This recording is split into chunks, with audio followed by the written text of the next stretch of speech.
I forgot about that I forgot about that បងប្អូនសាអានតាមខ្ញុំមក I forgot about that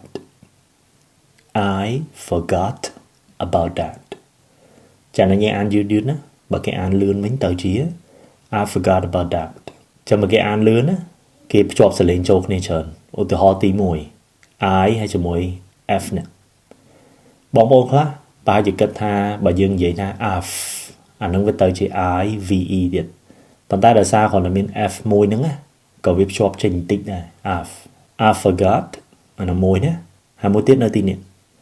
អាថហើយជាមួយនឹងនេះភ្ជាប់ចូលគ្នាដែរវាទៅជាថប៉ុន្តែអត់លឺអញ្ចឹងទេអត់លឺខ្លាំងអញ្ចឹងហ្មងណា I forgot about that ទៅជា about that ប៉ុន្តែមិន I forgot about that មិនអញ្ចឹងទេលឺខ្លីបន្តិចទេមែនតើទៅបើបងប្អូនអានមកពាក្យតែអានឲ្យលឿនណា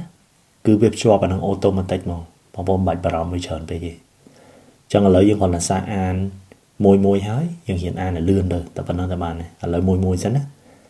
I forgot about that ឥឡូវអានលឿនណា I forgot about that I forgot about that I forgot about that I forgot about that បានហើយទេបងប្អូនទាំងអស់គ្នាសាកអនុវត្តឲ្យច្រើនទៅយូរទៅអណ្ដាតរបស់បងប្អូននឹងកលាស់ត្រូវតាមសំឡេងហ្នឹងហើយ A គាត់សួរថា